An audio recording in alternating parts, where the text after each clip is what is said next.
en la oscuridad, en el naufragio y sin destino. Andas buscando una palabra de iluminación. Esta palabra te dará luz en medio de la oscuridad. El Ministerio de la Enseñanza y la Evangelización, Jesús, Soberano Señor, presentan su programa Palabra de Iluminación con el maestro José Briceño. Ok, aplaudimos para recibir la palabra del Señor. La palabra del Señor siempre se recibe con gozo, con alegría, con mucho deseo. Estamos tratando de la persona del Espíritu, ¿verdad que es una materia que ya ha hecho huellas y ha marcado un precedente en YouTube? Ya la gente está metiéndose y algunas preguntas están haciendo, más que todo internacionalmente, me han escrito por el Facebook y me han hecho preguntas porque verdad que el tema de la neumatología es muy poco que lo que se toca en nuestras congregaciones, muy poco lo que se toca. Hoy vamos a tratar un tópico acerca de lo que se denomina el Espíritu Santo como la tercera persona de la deidad. ¿Por qué es la tercera persona de la deidad? ¿Por qué? El Espíritu Santo se denomina la tercera persona de la deidad. Esto es un término, esto es algo que no tiene nada, absolutamente nada tiene que ver con escala de valores o con escala de autoridad, con escala de mandos, no tiene nada absolutamente que ver. El Espíritu Santo se le da el lugar de tercera persona desde el punto de vista teológico, oído, desde el punto de vista teológico.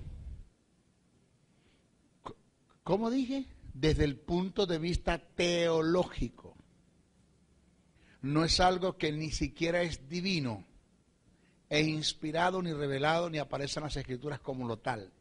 Teológicamente hablando, es la teología como ciencia la que ha tomado esa determinación de llamar o de darle o de adjudicarlo o referirse al Espíritu Santo como la tercera persona.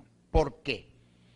El Espíritu Santo se le da el lugar de tercera persona desde el punto de vista teológico por aparecer en la mayoría de los escritos en el tercer lugar cuando se hace referencia al conjunto de la deidad.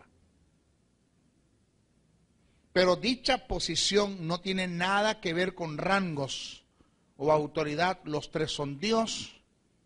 Si la posición en la que aparece tuviera que ver con rangos o autoridad desde el punto de vista bíblico, no teológico, entonces habría una contradicción, porque como habría un total contraste con la carta, la segunda a Corintios, capítulo 13, verso 14, donde el Padre aparece en segundo lugar y el Hijo aparece en el primer lugar. Si usted analiza Mateos 28 y 19 también nos dice, bautizándolos en el nombre del Padre, del Hijo y del Espíritu Santo, aparece en el tercer lugar. Tercera de Juan, capítulo 5, verso 7, dice, porque tres son los que dan testimonios en el cielo, el Padre, el Verbo y el Espíritu Santo. Pero segunda carta a Corintios, capítulo 13, verso 14, dice, la gracia del Señor Jesucristo. Aparece en primer lugar. ¿Quién? Jesucristo. Dice, el amor de Dios aparece en segundo lugar. Y la comunión del Espíritu Santo sea con todos vosotros, aparece en tercer lugar. Si el nombrarse el conjunto de la deidad, dándole lugares en el primero y segundo y tercer lugar a cada uno de ellos, tiene que ver con autoridad, entonces aquí hay un contraste. Por eso es que le digo, desde el punto de vista teológico es así, pero no desde el punto de vista en cuanto a revelación, en cuanto a inspiración o en cuanto a iluminación. No tiene nada absolutamente que ver. El Espíritu Santo también es Dios, y eso lo vamos a ver más adelantito. Eso se lo estoy enseñando, señores, porque hay escuelas. Usted todavía no ha rodado. Hay escuelas que te enseñan y te mantienen que el Espíritu Santo, basado en estos pasajes que acabamos de nombrar, que el Espíritu Santo no tiene tanta autoridad como el Padre y como el Hijo, inclusive que el Espíritu Santo está subordinado a ellos. No hay tal cosa como decir que el Espíritu Santo tiene la misma autoridad que el Padre. Cuidado con eso. Ahora, vaya prestándome atención, porque voy a decir cositas que van a ir derrumbando un conocimiento que está en la iglesia evangélica, que está en el seno de la iglesia, que está en algunos creyentes, en su mayoría, en el 98% de los creyentes que están en nuestras congregaciones, un conocimiento oído que es catolicismo romano. Eso hay que erradicarlo, extirparlo, botarlo. Eso se llama catolicismo romano dentro de la iglesia evangélica. Y esto no va a ser fácil decirlo.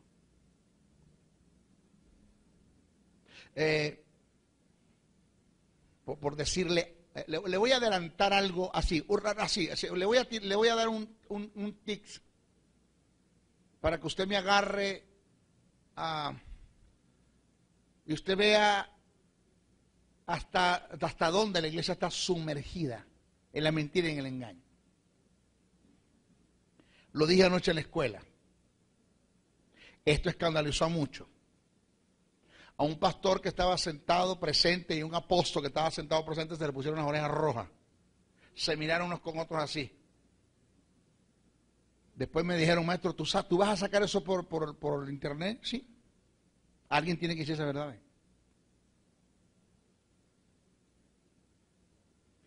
Vamos a hablar ahora de la presencia manifestada de Dios en el Espíritu, de la importancia que hay eso. Y allí voy a decirle un tips, un adelanto de las cosas que dije y que la gente no entendió. La gente no comprendió, la gente dio reprendo al diablo. Se pasó el vector de diseño, ahora sí es un falso maestro. Porque hablamos cosas espirituales entre los que han alcanzado madurez. Madurez para los que han alcanzado madurez. Por ahí me escribieron en YouTube, en el Facebook, me escribieron con unas ofensas tremendas, me mandaron hasta para la misión Robinson. Sí. Vaya a la misión Robinson, usted no sabe ni lo que escribe, usted no sabe ni lo que enseña. Y como dijo el que escribió el libro, el oráculo del guerrero, las águilas no cazan moscas. Es donde saca Chávez esa expresión. Las águilas no cazan moscas. Y yo no voy a ponerme o a colocarme en la altura de la gente que no tiene el conocimiento que yo tengo, ni que están en el nivel que yo estoy. Porque los únicos que tienen el nivel, la autoridad y la capacidad de juzgar una profecía son los profetas. Dice que profeticen 2 o los demás 3, y los demás dicen 2 o 3, uno profetice 1, y los demás que callen y juzguen. Los demás que, ahí no está diciendo Pablo que los demás, está hablando de la iglesia, que la iglesia juzgue la profecía. No, Pablo está hablando, los demás profetas juzguen la profecía. Porque los únicos que están en el nivel de juzgar una profecía son los profetas. Y de la única forma que usted se pueda poner a la par y a discutir con un maestro, que usted tenga un conocimiento y tenga la altura, y tenga el tiempo y la dedicación, la abstinencia, el compromiso, la seriedad, la responsabilidad que tiene un maestro. ¿Aló? Por eso es que águila no caza mosca. Y quieto. Mire, la divinidad del Espíritu Santo y su personalidad. Escuche esto. Hay quienes han afirmado casi a nivel mundial que el Espíritu Santo es simplemente la fuerza activa de Dios, negando su divinidad y su personalidad. En una de mis escuelas se inscribieron 2 testigos de Jehová. En una. Tuve una serie, no seria, pero una serie de discusiones con algunos pastores que me dijeron, maestro, pero ¿cómo tú vas a aceptar que en tu escuela se inscriban testigos de Jehová? Mira, le digo, si el diablo se viene a inscribir, yo lo acepto. Porque esto no es una escuela, esto es una escuela interdenominacional. Yo no soy sectarista. Dios no me llamó a enseñar a los evangélicos. Me llamó a enseñar a todos aquellos que quieran aprender. Así que aquí viene quien se quiera escribir, que se inscriba. Y de esos 2, uno se convirtió al Señor. El otro se fue volado antes que me lo ganara Paquerito. Dejó el peredero. Me dijo, es que cuando presentaste al Espíritu Santo como Dios y me presentaste la divinidad del Espíritu, no tuve otra cosa que hacer sino aceptar esa verdad.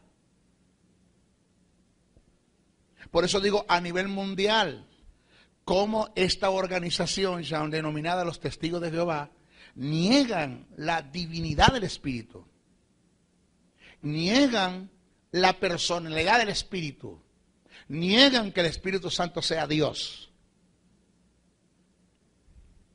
Lo duro del caso es, oído, lo duro del caso es que no tenemos quien defienda estas verdades. Porque cuando un testigo de Jehová le cae a un evangélico, perdone usted la forma de testigo de Jehová evangélico, y le empieza a hacer preguntas del reino, ¿qué saben los evangélicos del reino? Nada. ¿Aló? Nada.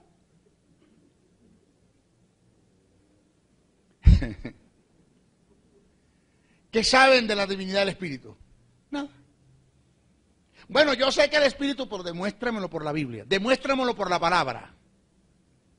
O sea, no me digas lo que siempre escuchaste de todo el mundo, no, demuéstramelo. Detállalo. Haz exégesis. Márcame un precedente. Fórmame el carácter. Dime verdades que instruyan, que no solamente informen, sino que formen, instruyan, y que esa instrucción que viene producto de la formación que me dio, de la información que me dio la formación, no se me olvida nunca. Y tener como oído vamos a decirlo así, tener como defender la doctrina de Dios. Yo te voy a demostrar a ti, te dice un testigo de Jehová, que el Espíritu Santo no es Dios, y te reviente, y te agarra textos que tienen, y te cierran la boca porque no tienes cómo defender esto, porque no conoces esto. ¿Por qué? Porque son cosas que no se enseñan en la congregación. Pocos los dicen, pocas las dicen, porque pocos la conocen. Entonces yo quiero que usted, por favor, perdone el vulgo, que usted se apuñalee de estas cosas. Te instrúyese, métase, escudriñe, indague.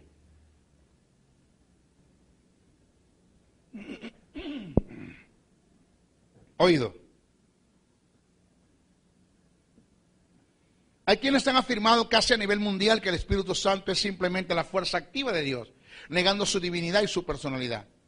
Esta es la razón por la cual en nuestro próximo punto demostraremos la divinidad y la personalidad del Espíritu Santo. Las dos cosas, la divinidad y la personalidad. Desde el punto de vista expositivo se puede demostrar que el Espíritu Santo es Dios.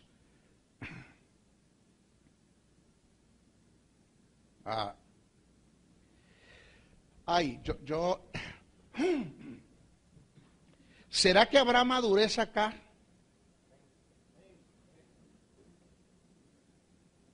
Y lo que me están viendo por el CD, por el video, por la televisión, por YouTube, por internet, ¿será que habrá madurez para que puedan recibir lo que voy a decir ahora?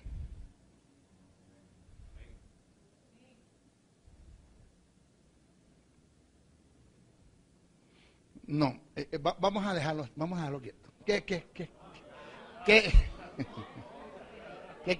quieto? Marcelo, ¿qué tú dices?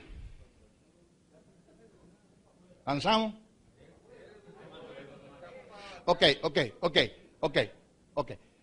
El Espíritu Santo es Dios. Amén. Pero además de ser Dios, es un Dios.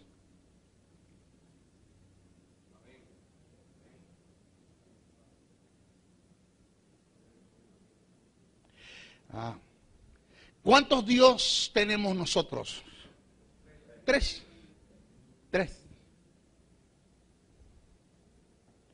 Hay un tópico que le voy a hablar de la unidad del conjunto de la deidad. Y ahí le voy a demostrar a usted que una cosa es hablar del Padre, una cosa es hablar del Hijo y otra cosa es hablar del Espíritu Santo. Son tres personas totalmente diferentes. Que si Jesús hubiese pecado en la tentación, se hubiese perdido. Pero el pecado que Jesús hubiese cometido no hubiese afectado ni al Padre ni al Espíritu Santo.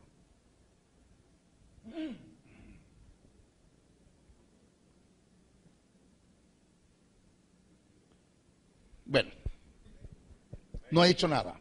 Presta atención ahora.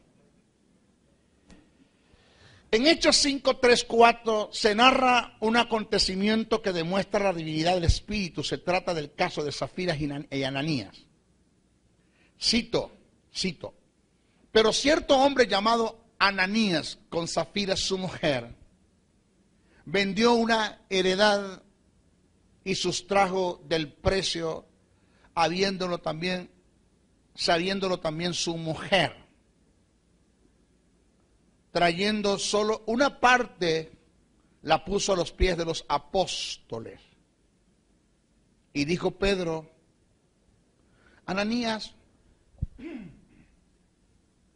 ¿por qué llenó Satanás tu corazón? ¿Quién llenó? Ahora, mire, ¿quién llenó? Satanás tu corazón.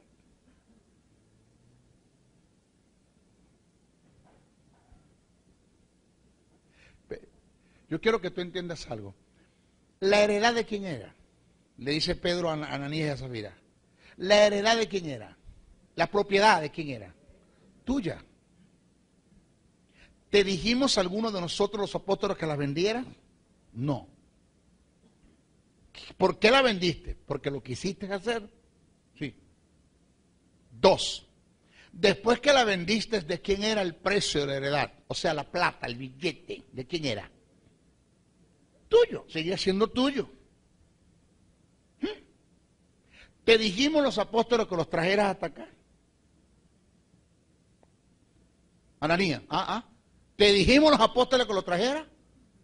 ¿Te dijimos a alguno de nosotros, pacte con Jehová? ¿A qué le huele eso?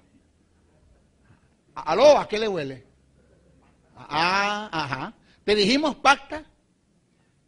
¿O me puso yo aquí en el púlpito ahora mismo, siembra en mí que yo soy tierra buena? Usted no se da cuenta que eso de pacto y de tierra buena, eso está en contra de los principios bíblicos. Porque lo que tú trajiste, lo trajiste porque tú quisiste. Aquí nadie te dijo que lo trajeran ni que vendieras. Diga, ay.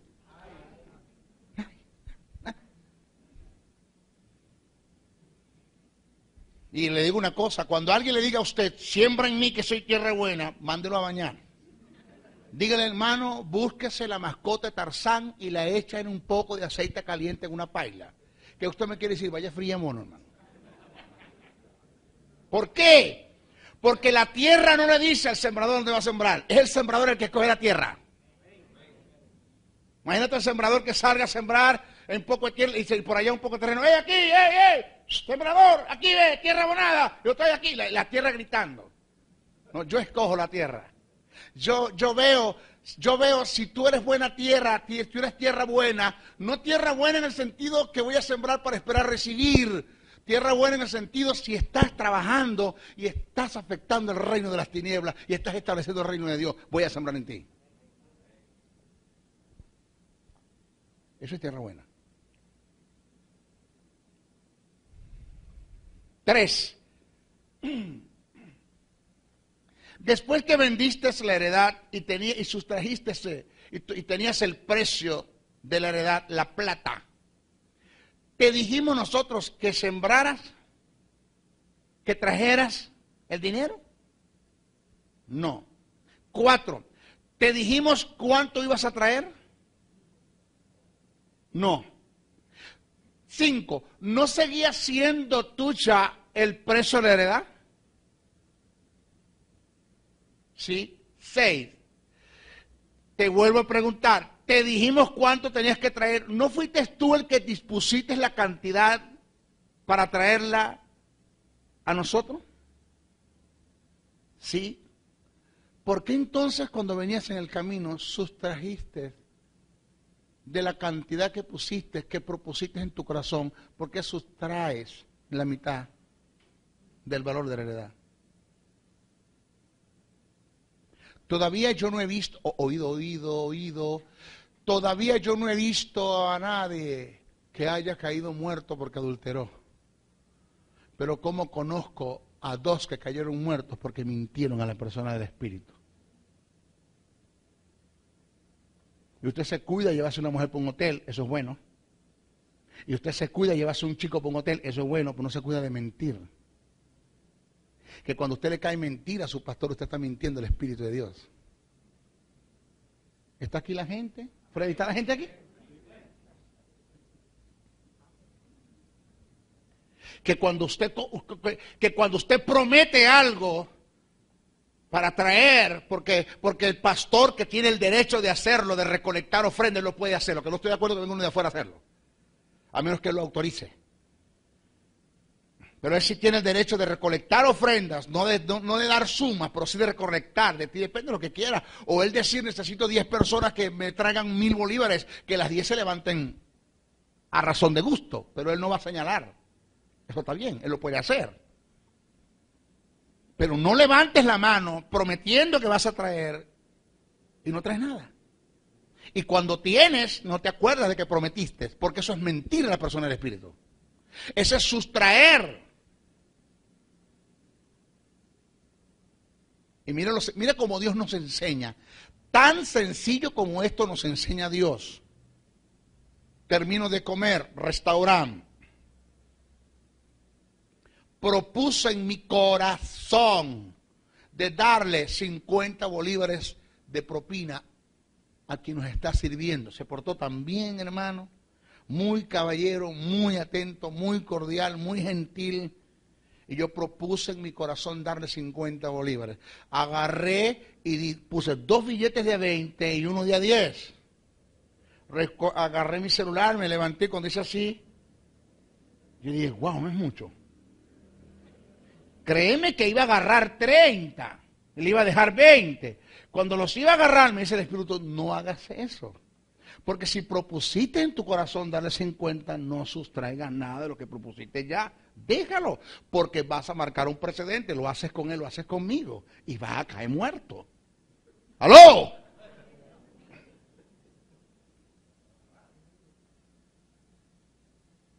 No, yo no sé si usted me está agarrando. Entonces es mejor no prometer que prometer y no cumplir. No prometa, no levante manos. No diga lo voy a hacer y no lo hace. No diga voy a dar y no da. Porque ese es caer en el terreno de Zafía y Ananías. No lo haga. Entonces ese pecado nadie lo corrige. En contra de eso nadie enseña. Y es posible que hayan gente, posible no es que lo hay, que lo hayan hecho en la congregación y no han caído muertos por misericordia. Porque Zafira y Ananías cayeron muertos porque Dios quiso marcar un precedente en una iglesia naciente. Como va a marcar un precedente antes de venir su hijo a la tierra, en una iglesia que ya está por irse. Y no lo ha hecho por misericordia. Pero las misericordias no han dejado que una mentira que tú hables en contra de un hombre de Dios que tiene el Espíritu de Dios, que habla por el Espíritu de Dios, de que prometiste algo a un hombre de Dios que tiene el Espíritu de Dios, prometiste algo al Espíritu, no cumpliste. Las misericordias son las que han hecho que no caigas muerto, pero cómo se ha detenido tu vida espiritual, cómo se ha cercenado tu crecimiento, cómo se ha cercenado el avance, cómo Dios al hacerte un chequeo se da cuenta que no te puede promover porque no estás apto para la promoción. Entonces estás como en una mecedora, te mueves pero no avanzas, te mueves pero no avanzas. Tú ves que jugando los palotes avanza, todo el mundo avanza, Pedro crece, Andrés crece, el Briseño crece, todo el mundo crece, yo no crezco. ¿Por qué? Porque mira el corazón que tienes. Diga ay si no puede decir amén. Entonces, señores, se acabó el pan de piquito. Dios no tiene panadería, Dios tiene reino. Usted me oye bien. Reino. Esto es reino. Dios no puede ser burlado. Tú no le puedes caer a Jehová adelante. No hay atajos. No hay atajos como caerle adelante a Jehová. Wow, le caí adelante a Jehová. Su nombre es gloria. No hay atajos. No, a Jehová nadie le puede caer adelante. Él sabe todas las cosas.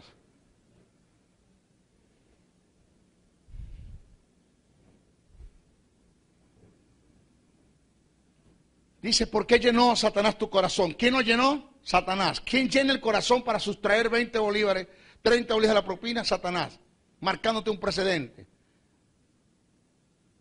Colocando en ti formación para que haya un hábito. para que lo hagas con la obra también. ¿Quién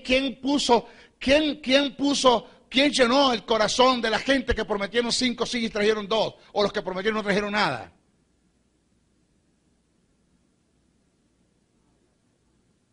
No sé. La Biblia dice que sí, que lo llenó Satanás. ¿Por qué llenó Satanás tu corazón? Para que mintieses al Espíritu Santo y sustrajese del precio de la heredad, reteniéndola. ¿No se te quedaba a ti? Reteniéndola, ¿no se te quedaba a ti? Vendida, ¿no estaba en tu poder? ¿No seguía siendo eso tuyo? ¿Por qué pusiste esto en tu corazón? No has mentido a los hombres, sino ¿a quién? ¿A quién? Pero antes dice el Espíritu Santo.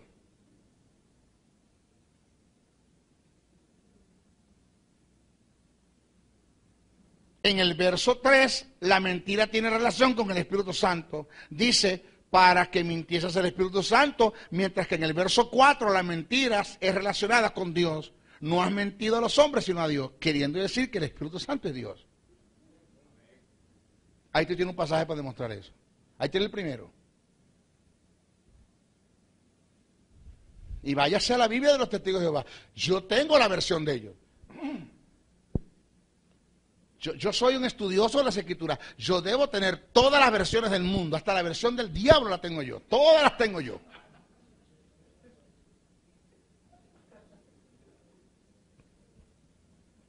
Un testigo de Jehová conversaba conmigo y me decía, Jesús no fue crucificado en una cruz, fue crucificado en un madero. Fue crucificado así. Le colocaron las manos así. Y le colocaron los pies así. Digo, de los pies estamos de acuerdo, pero de las manos no.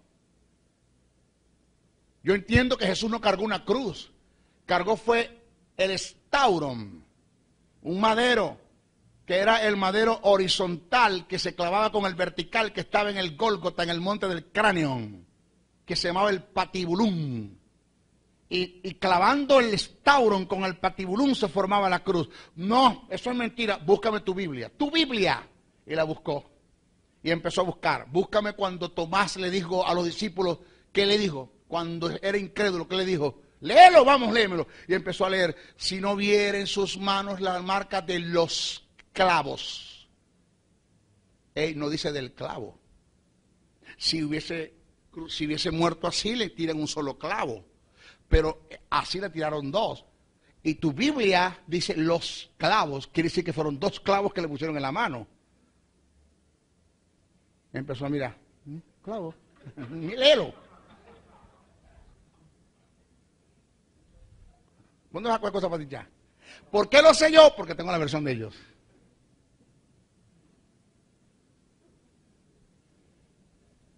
Porque yo no tengo una mente religiosa. Yo tengo la nácar calunga, yo tengo la latinoamericana, yo tengo todas las Biblias, todas las versiones las tengo. Hasta la de los mormones la tengo. Todas. No, reprendo al diablo. Yo tengo la Casiodora de Reina y Cipriano de Valera. La peor del mundo es esa. Esa es la que más errores ortográficos, la que más errores tiene de traducción, donde hay verbos escritos como Jesús nunca los conjugó. Cosas que Pablo nunca dijo. Esa es la peor que podemos tener. La que más horrores tiene y errores tiene. Porque no hay Biblia evangélica. Mi Biblia es evangélica, sí. No hay Biblia evangélica, no hay una Biblia que hable en lengua y te interprete. No hay Biblia evangélica, no existe esa Biblia.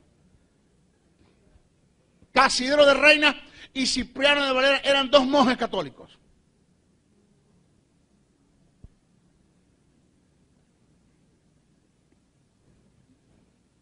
Estas 2 conjunciones relacionadas con la mentira hace una declaración directa de la deidad del Espíritu Santo afirmando que es Dios.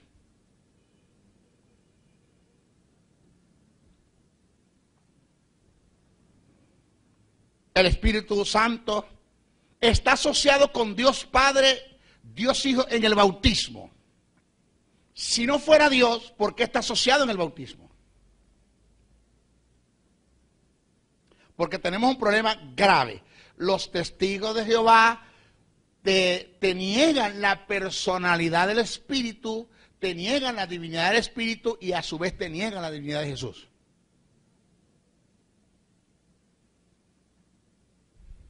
Cuando hablemos cristología, que es una de las materias que usted va a ver, yo le voy a hablar del teantropus. Es un término compuesto, teantropus, el Dios hombre. Voy a hablar del misterio de la encarnación. Cómo el verbo se hizo carne, cómo habitó entre nosotros, que es verbo. Si nosotros vamos a Mateo 28 y 19, dice, bautizándonos en el nombre del Padre y del Hijo y del Espíritu Santo. El hecho de que el Espíritu Santo esté asociado con Dios Padre y con Dios Hijo en el bautismo, se debe en lo absoluto que Él goza de los mismos derechos y propiedades divinas, formando parte del conjunto de la deidad.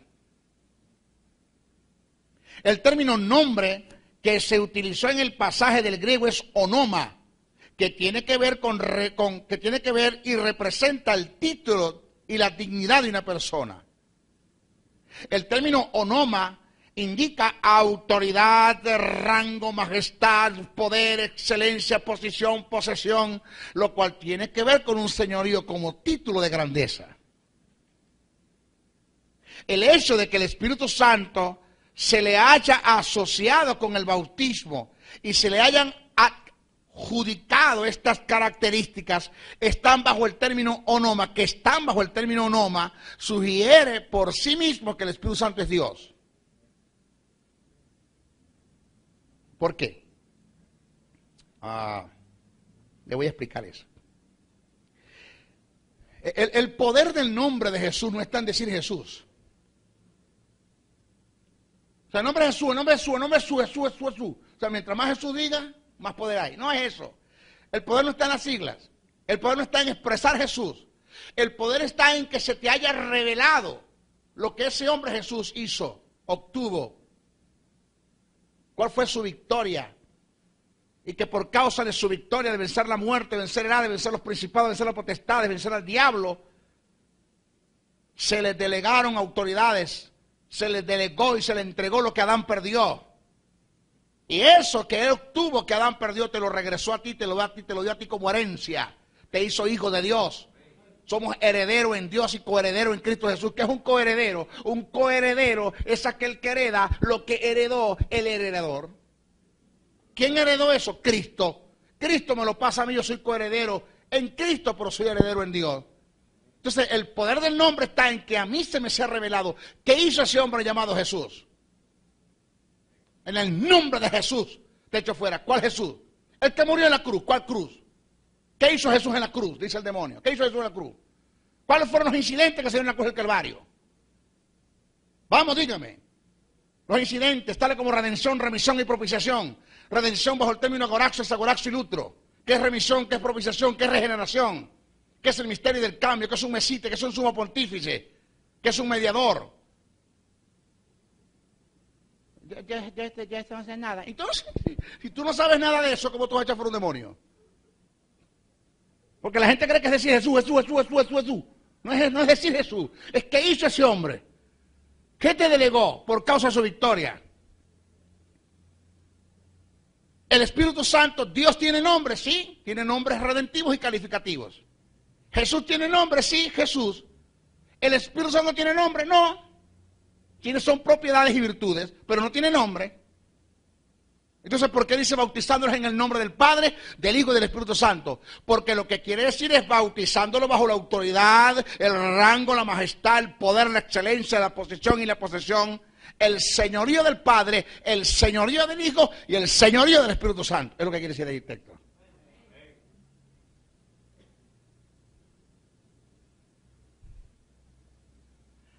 Además de lo expuesto anteriormente, en el pasaje se consigue la preposición en él, que indica una dedicación a la Trinidad, donde los bautizados quedan bajo la cobertura de aquel por la cual fueron bautizados, teniendo el conjunto de la deidad los mismos derechos, autoridad y señorío sobre los bautizados, dando por entendido que los tres son Dios. Aplauda para que le haga eso.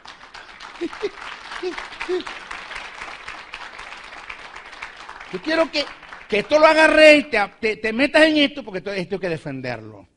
Yo no quiero que usted me reciba un título por recibirlo. Yo quiero que usted le saque 20 a Dios. Cuando usted le toca que defender, cuando usted le toque defender lo que es la neumatología, sáquele 20 a Dios. Sea un pregonero, sea un heraldo de estas verdades. Y no se coma eso, no se encierre con eso. Ni tampoco humilla a la gente con el conocimiento que usted tiene que estar adquiriendo. ¿Aló? Además de eso, el Espíritu Santo posee perfecciones divinas, omnipresente. El Espíritu Santo tiene la capacidad de estar en todas partes al mismo tiempo, si así lo requiere. Así lo revela el Salmo 139, 7, 12. Y presta atención, no se me vaya. No me cambie el televisor. No me toque el control. ¿Qué es esto? Por otra parte, Él ha hecho de la iglesia universal de Cristo su morada. O sea, donde esté un creyente redimido por la sangre de Jesús, ahí está Él. Romanos 8, 9. Primera carta a Corintios 3, 9, 3, 16. Tiene la capacidad de mostrarnos la verdad, enseñarnos, corregirnos, instruirnos, guiarnos a todo al mismo tiempo. Es decir, al unísono. Él me está enseñando a mí ahora, el Espíritu Santo, y yo quiero que me enseñe. Entonces, el Espíritu Santo empieza a hablar conmigo. Bueno, Briseño, ven acá, vamos a hablar. El caso tiene que ver con esto. De pronto se detiene. Digo, ¿qué pasó, Espíritu Santo? Espérame aquí que me está llamando Pedrito allá en Caracas. Tengo que ir a enseñarlo ya. No, Él puede enseñarme a mí y enseñarte a ti al mismo tiempo. Puede morar en todos al mismo tiempo. ¿Dónde me esconderé? Donde no está tu espíritu. Si a lo profundo del mar voy a dar, ahí está tu espíritu. Si al abismo voy a dar, ahí está tu espíritu. Si agarrase, Señor, las alas del alba y volase y me levantase hasta lo más alto del cielo, ahí está tu espíritu. Búscame un lugar donde el Espíritu de Dios no esté o no puede estar al mismo tiempo. Eso no me dice que es una fuerza activa. Eso no me dice que es cualquier cosa.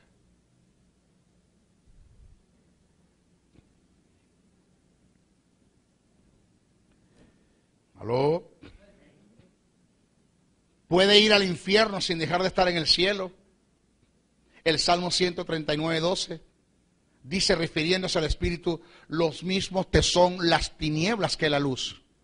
Si subiera a los cielos, allí estás tú.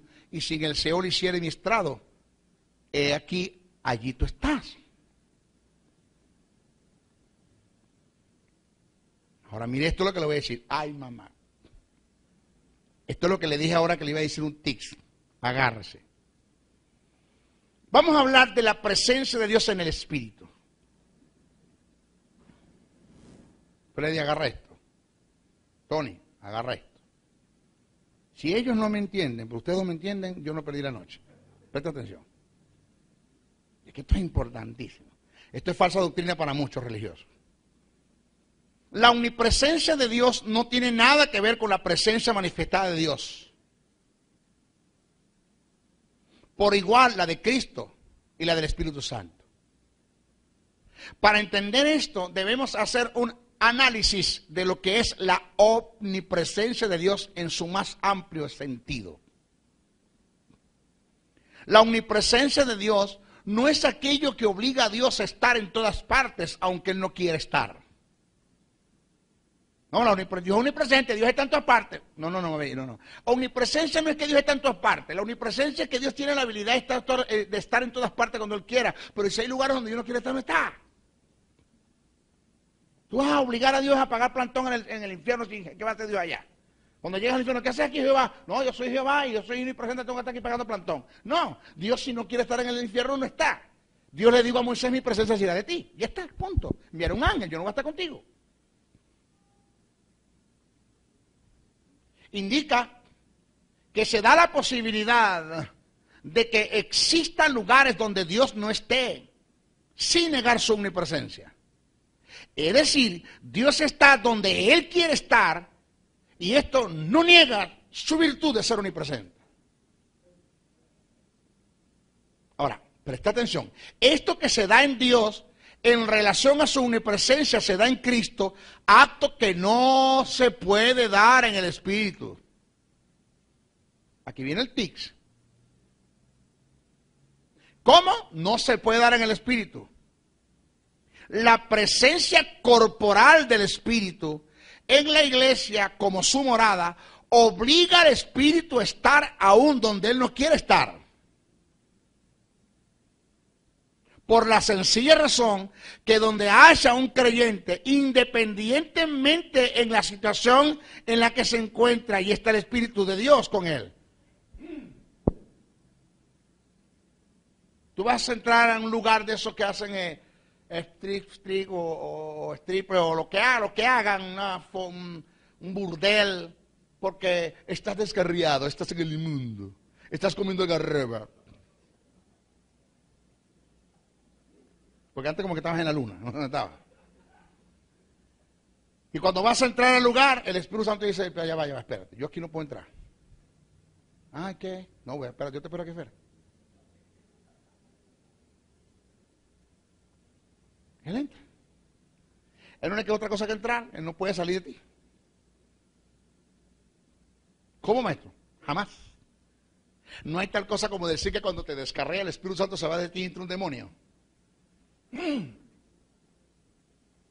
Como tomando como base aquella que cuando Jesús dijo, cuando Jesús habla, dice cuando el espíritu inmundo sale del hombre y va a buscar a lugares secos y vacíos y después vuelve al hombre y lo consigue y consigue su casa vacía, va y busca 7 más y se mete en él.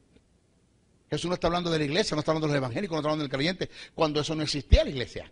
Jesús está hablando del estado postrer en la que iba a caer la nación de Israel a causa de la ausencia de su ministerio. Porque al terminar la frase, Jesús dijo, así pasará esta generación perversa.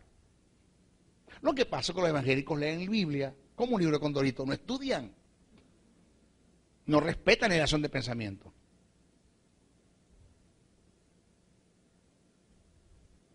Entonces cuando está descarriado, entra un demonio. Pero venía a la iglesia, Señor, perdóname, perdóname, Señor, yo me arrepiento, yo me reconcilio contigo esta noche, perdóname. Viene el Espíritu Santo y le dice al demonio, salí que me toca a mí. Entra, salí. Me toca entrar a mí ahora. Entra el Espíritu Santo. Pero te volviste a descarriar, viene un demonio. Espíritu Santo, salí que me toca a mí, salí, me toca a mí. Te volviste a reconciliar, el Espíritu Santo dice, salí demonio que me toca a mí ahora. O sea, ¿usted cree que eso es así?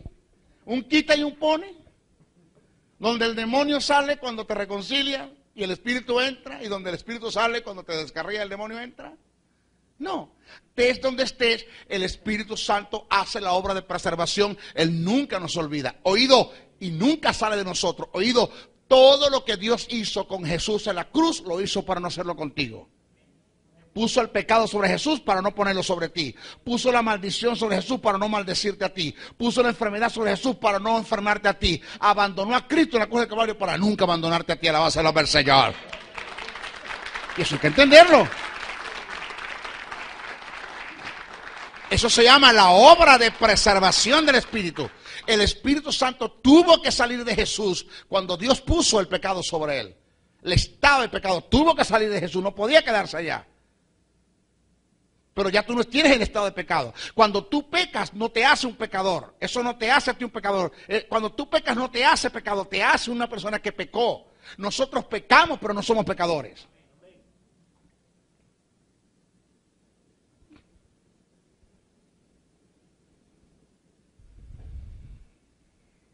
No he dicho nada. Eso no es el tic, es un pedacito. Miren lo que viene. Señores, por esta razón, es decir, la presencia corporal del Espíritu de Dios en la iglesia es de mayor auge y de mayor fuerza y de mayor intensidad que la misma omnipresencia de Él. Porque la omnipresencia no lo obliga a estar en todas partes, Él está donde Él quiere, pero la presencia corporal del Espíritu de la iglesia lo obliga a estar donde no quiere estar.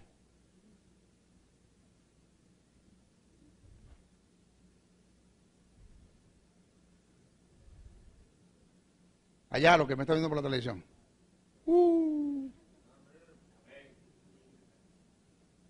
es un loquito de carretera. Dirán los que me ven. Yo sé de qué estoy hablando.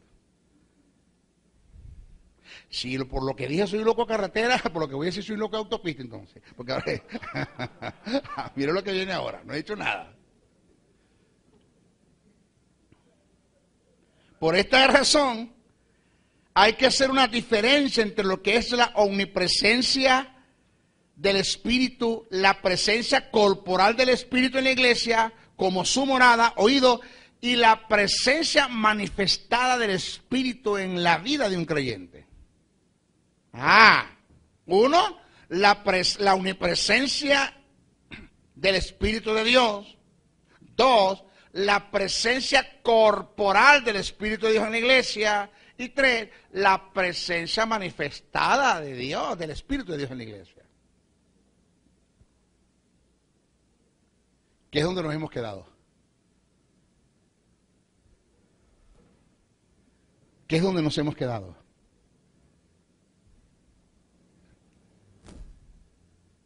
La presencia manifestada de Dios es tan determinante en lo absoluto para todo lo que emprendamos en relación a Dios, que Moisés determinó no hacer nada en relación a Dios si Dios no iba con él. Analicemos el pasaje que registra esta verdad. Éxodo 33, 1-3, salta al verso 12 hasta el 13. Jehová dijo a Moisés: anda, sube de aquí tú y el pueblo que sacaste de la tierra de Egipto a la tierra de la cual juré a Abraham, Isaac y Jacob, diciendo: a tu descendencia la daré. Y yo enviaré delante de ti el ángel, pero yo no subiré en medio de ti, yo no iré contigo. Ahí está, no hay presencia. Porque eres pueblo duro de cerviz, no seas que te consume en el camino. Dijo Moisés a Jehová: mira, tú me dices a mí, saca a este pueblo, y tú no me has declarado a quién enviarás conmigo. Sin embargo, tú dices: yo te he conocido por tu nombre, y has hallado también gracia en mis ojos. Ahora pues, si he hallado gracia en tus ojos, te ruego que me muestres ahora tu camino, para que te conozca y haya gracia en tus ojos. Y mira que esta gente es pueblo tuyo. Estos no son míos, son tuyos. Y él, quien Jehová, dijo a Moisés: mi presencia irá contigo y te daré descanso. Y Moisés respondió: si tu presencia no ha de ir conmigo, no sacaré este pueblo de acá.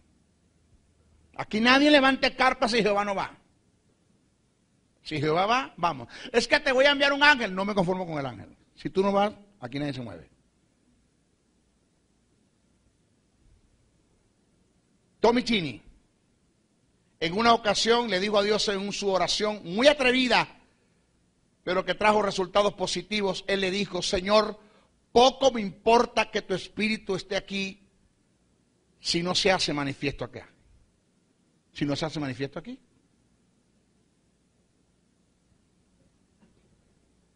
Señores,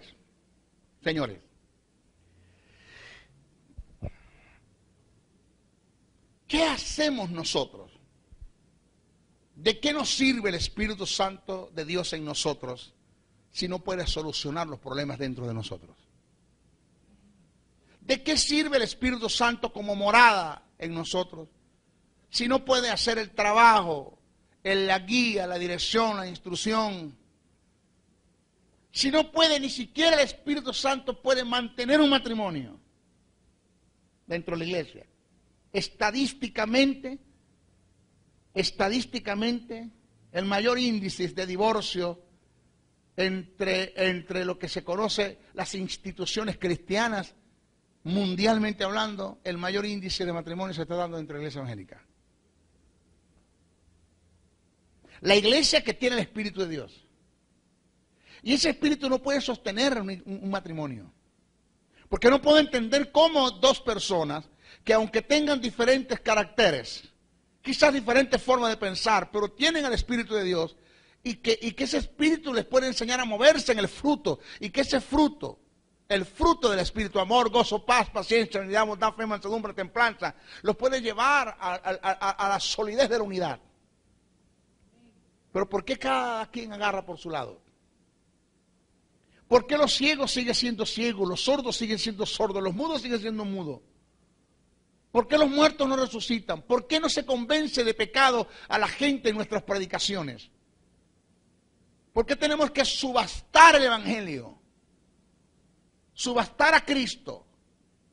Porque el simple hecho de que usted diga acá cuántos quieren aceptar a Cristo como Salvador, perdóname, es que tú eres tan bueno que Cristo tiene que esperar que tú lo aceptes. La Biblia no dice eso. La Biblia dice que nosotros fuimos aceptos en Él. Él nos aceptó a nosotros. Lo que yo tengo que aceptar es que Él me aceptó. Aceptar el plan de salvación. Y de paso, entonces le digo a la gente, le hago una subasta. Voy a contar 5. Que 5 nada. ¿Por qué tengo que contar? Entonces empiezo a tocar es la conciencia de la gente, pero no hay un convencimiento del espíritu de pecado.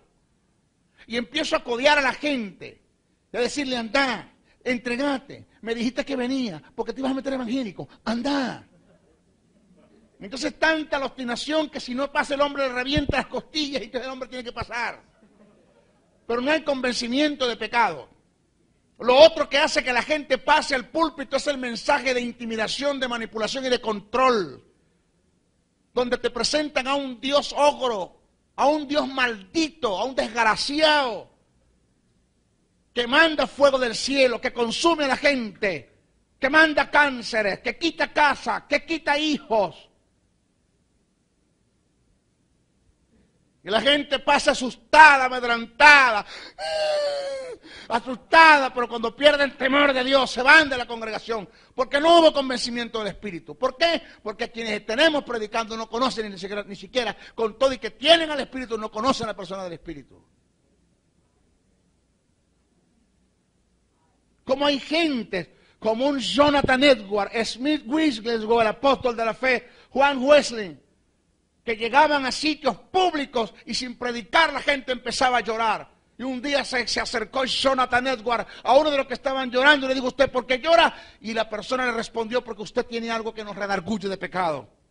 Sin hablar del Evangelio, sin predicar debidamente una palabra anteriormente que esa persona tuvo, indiscutiblemente fue convencida de pecado por la presencia del Espíritu en la vida de un hombre. Eso es lo que marca la diferencia. El Evangelio sin la manifestación del Espíritu Santo es una religión más. Yo no vine a ustedes con palabras persuasivas, vine con demostración y con poder del Espíritu Santo y sanaba a los enfermos. Jesús dijo, si no creen por lo que hago, creerán por lo que, si no creen por lo que digo, creerán por lo que hago. Bajaba a los enfermos y los sanaba. Alguien me ha tocado, poder salió de mí. Lo que pasa es que la gente ha invertido los valores, la gente ayuna. Óigame lo que me están escuchando allá, por el video, por internet, preste atención, no me apague el teléfono, no me toca el control. Oiga esto, la gente ayuna para ser lleno del Espíritu. Oído, la gente ayuna para ser lleno del Espíritu. Y la Biblia dice que es al revés, Jesús lleno del Espíritu fue ayunar. Diga, ay. Eso merece un aplauso. Corre, mentalidad tan vaga, tan sucia, tan religiosa, que así eso no nos va a llevar a ninguna parte.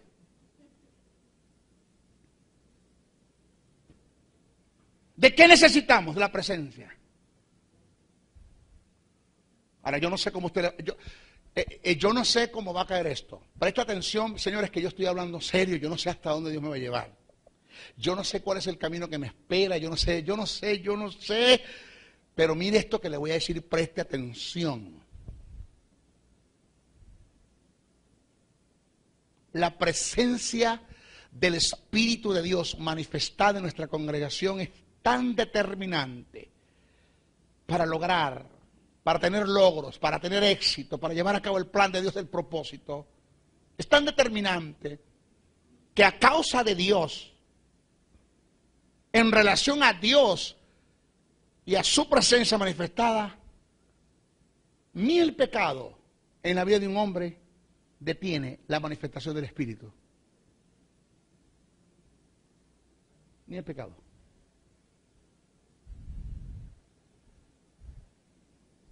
Detiene la manifestación del Espíritu de Dios en el propósito de Dios, en un momento determinado. La vida de pecado puede destruir el propósito de Dios en tu vida. La vida del pecado cercena la posibilidad de que Dios cumpla en ti su propósito en relación a lo que te llamó a hacer.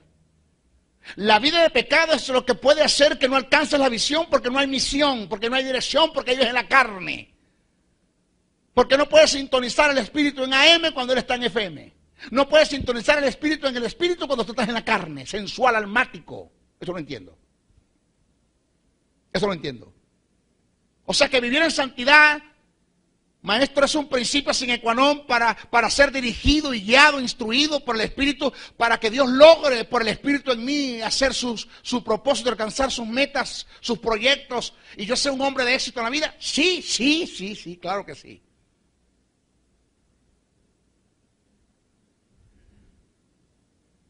Pero en un supuesto negado que yo esté, o Pedro Pérez, no quiero ponerme de ejemplo en eso. Pedro Pérez esté en una vida de promiscuidad. Ya, ahora el hombre es promiscuo, tiene 5 amantes. Nadie sabe que las tiene. Nadie sabe que las tiene, nadie sabe que las tiene. Solo Dios y esas mujeres saben. Y ese hombre está lanzando un mensaje, ahora lo está lanzando. Oiga lo que está predicando. Oiga lo que está predicando. Supuesto. Predicación. Jesús dijo en la gran comisión, Jesús dijo, pondrán las manos sobre los enfermos y sanarán. Y yo soy de los que creo que lo que Jesús dijo no se cae a tierra. Yo soy de los que creo que si hay alguien acá en la congregación que esté enfermo y recibe una imposición de manos por la fe en una palabra, porque no es la imposición de manos, la fe que tuviste en la palabra, de lo que Jesús dijo, su sanidad no la detiene nadie. De pronto se levanta Petra, llorando, pasa al frente. El predicador dijo, disculpe, ¿usted qué viene a hacer? Yo creo lo que usted dice. Yo me estoy muriendo de un cáncer que me está matando en el útero. Pero yo creo esa palabra. Póngame la mano. Padre, ella cree. Y yo la declaro sana. Dios mira a Cristo y dice, independientemente de la condición en la que esté, esa mujer creyó lo que Él dijo, dile al Espíritu Santo que la sane. Ay, ay.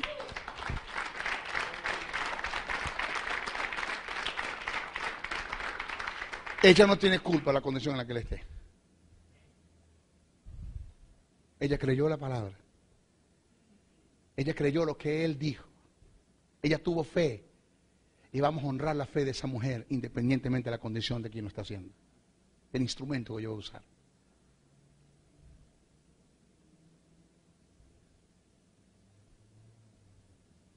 Si ni siquiera el pecado detiene.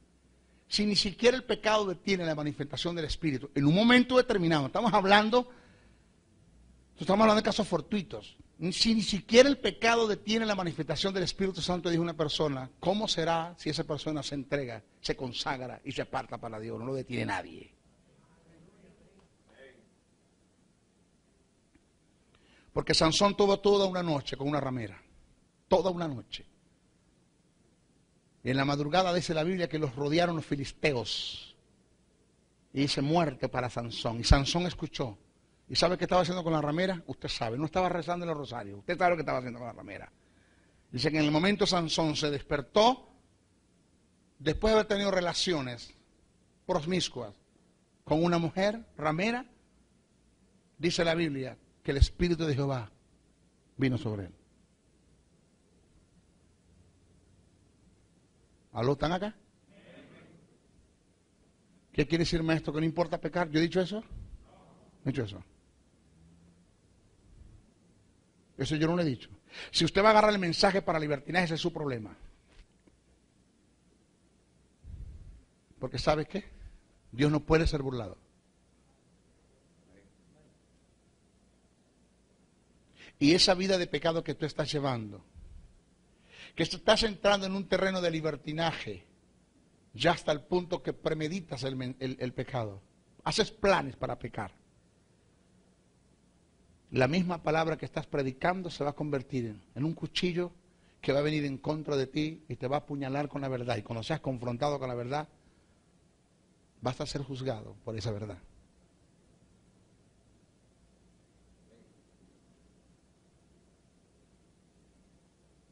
Yo estuve viendo, mi respeto y mi consideración, estuve viendo el video de la restauración de Tommy Moya. Lloré como un niño. Te estoy hablando de hace 4 días. Lloré. Y cuando veía aquello, el Espíritu de Dios me dijo, ese es tu espejo. Mírate en él. No caigas en ese terreno. Lloré. ¿Qué tiempo tuvo el hombre en el pecado? 3 años. Y tuvo 3 años Dios usándolo hasta que el pecado salió a la luz. Porque mientras el pecado no salga a la luz, Dios te va a seguir usando.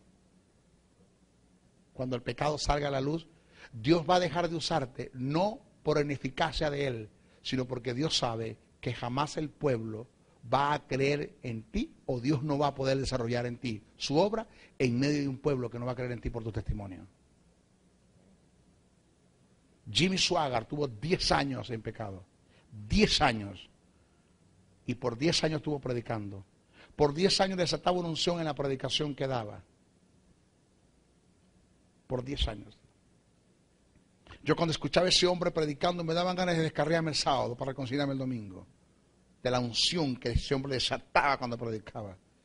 Y estuvo 10 años en el pecado. No de promiscuidad, sino de pornografía.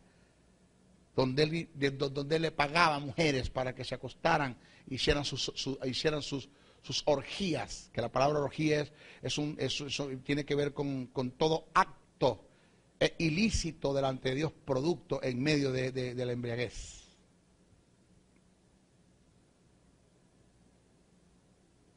Tuvo 10 años en eso. Hasta que se descubrió el pecado, se acabó todo. Y así tenemos un gran predicador, William Franklin. Venía en su carro. Él y su esposa y su hijo. Borracho.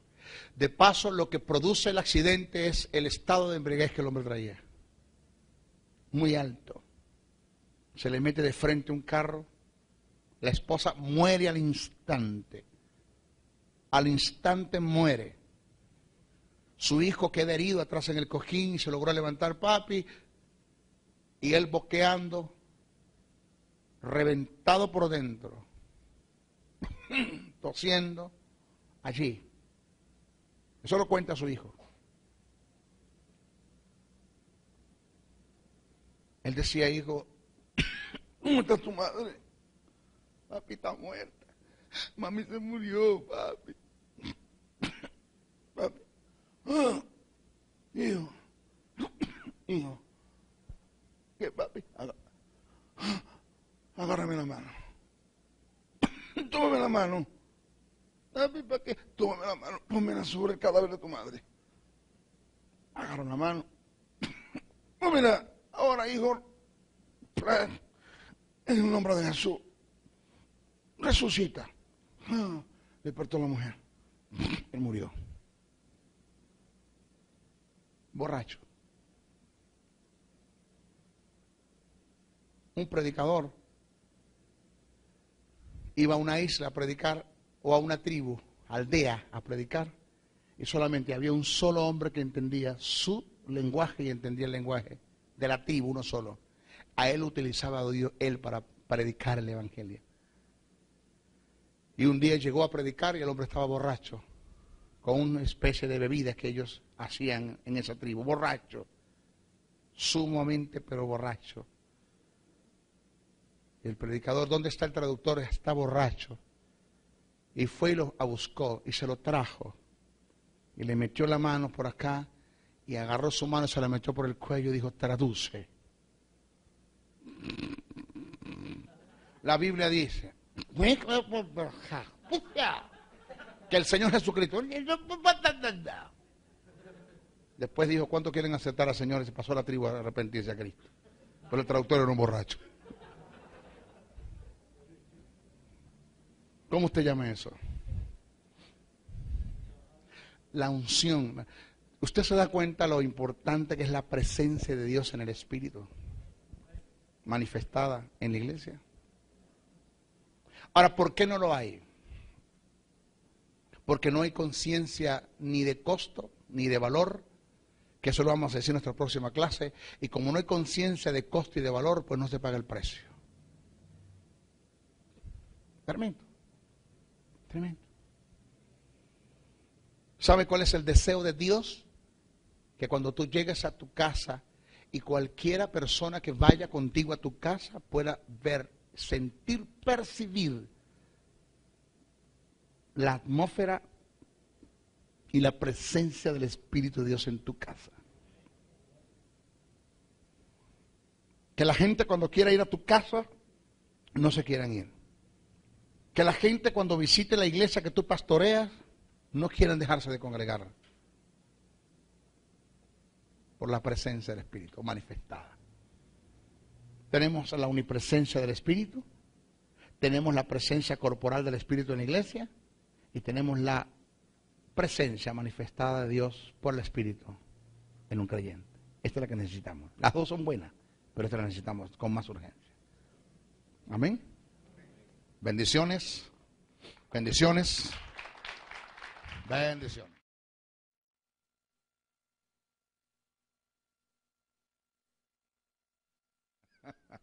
En la oscuridad, en el naufragio y sin destino. Andas buscando una palabra de iluminación. Esta palabra te dará luz en medio de la oscuridad. El Ministerio de la Enseñanza y la Evangelización, Jesús, Soberano Señor, presentan su programa Palabra de Iluminación con el maestro José Briceño. Ok, aplaudimos para recibir la palabra del Señor. La palabra del Señor siempre se recibe con gozo, con alegría, con mucho deseo. Estamos tratando de la persona del Espíritu, ¿verdad que es una materia que ya ha hecho huellas y ha marcado un precedente en YouTube? Ya la gente está metiéndose y algunas preguntas están haciendo, más que todo internacionalmente, me han escrito por el Facebook y me han hecho preguntas porque, ¿verdad que el tema de la neumatología es muy poco que lo que se toca en nuestras congregaciones? Muy poco lo que se toca. Aparece en segundo lugar. Y la comunión del Espíritu Santo sea con todos vosotros, aparece en tercer lugar. Si el nombrarse el conjunto de la deidad, dándole lugares en el primero y segundo y tercer lugar a cada uno de ellos, tiene que ver con autoridad, entonces aquí hay un contraste. Por eso es que le digo, desde el punto de vista teológico es así, pero no desde el punto de vista en cuanto a revelación, en cuanto a inspiración o en cuanto a iluminación. No tiene nada absolutamente que ver. El Espíritu Santo también es Dios, y eso lo vamos a ver más adelantito. Eso se lo estoy enseñando, señores, porque hay escuelas.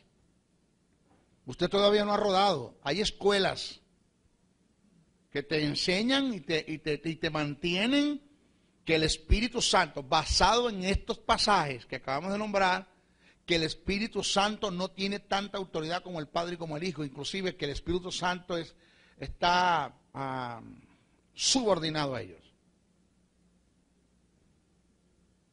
No hay tal cosa como decir que el Espíritu Santo tiene la misma autoridad que el Padre. Cuidado con eso.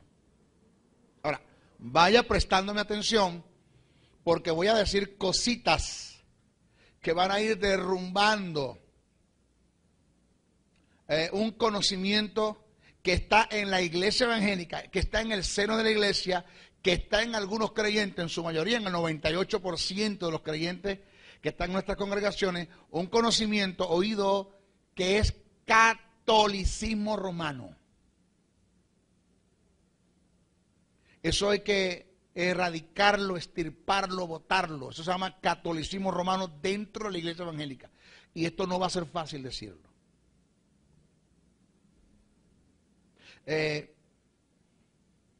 Por decirle, le voy a adelantar algo así, le voy a dar un tips para que usted me agarre y usted vea hasta dónde la iglesia está sumergida en la mentira y en el engaño. Lo dije anoche en la escuela. Esto escandalizó a muchos. A un pastor que estaba sentado presente y un apóstol que estaba sentado presente se le pusieron unas orejas rojas. Se miraron unos con otros así. Después me dijeron, maestro, ¿tú vas a sacar eso por internet? Sí. Alguien tiene que decir esa verdad. Lógico. Por aparecer en la mayoría de los escritos en el tercer lugar cuando se hace referencia al conjunto de la deidad. Pero dicha posición no tiene nada que ver con rangos o autoridad. Los tres son Dios. Si la posición en la que aparece tuviera que ver con rangos o autoridad desde el punto de vista bíblico, no teológico, entonces habría una contradicción, porque como habría un total contraste con la carta, la segunda a Corintios, capítulo 13, verso 14, donde el Padre aparece en segundo lugar y el Hijo aparece en el primer lugar. Si usted analiza Mateos 28 y 19 también nos dice, bautizándolos en el nombre del Padre, del Hijo y del Espíritu Santo, aparece en el tercer lugar. Tercera de Juan, capítulo 5, verso 7, dice, porque tres son los que dan testimonios en el cielo, el Padre, el Verbo y el Espíritu Santo. Pero segunda carta a Corintios, capítulo 13, verso 14, dice, la gracia del Señor Jesucristo. Aparece en primer lugar. ¿Quién? Jesucristo. Dice, el amor de Dios. Hoy vamos a tratar un tópico acerca de lo que se denomina el Espíritu Santo como la tercera persona de la deidad. ¿Por qué es la tercera persona de la deidad? ¿Por qué?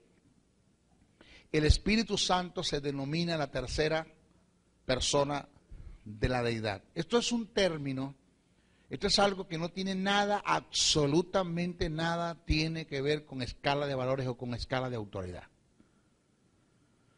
Con escala de mandos, no tiene nada absolutamente que ver. El Espíritu Santo se le da el lugar de tercera persona desde el punto de vista teológico. Oído, desde el punto de vista teológico. ¿Cómo dije? Desde el punto de vista teológico. No es algo que ni siquiera es divino, e inspirado, ni revelado, ni aparece en las Escrituras como lo tal. Teológicamente hablando, es la teología como ciencia la que ha tomado esa determinación de llamar o de darle o de adjudicarlo o referirse al Espíritu Santo como la tercera persona. ¿Por qué? El Espíritu Santo se le da el lugar de tercera persona desde el punto de vista teológico.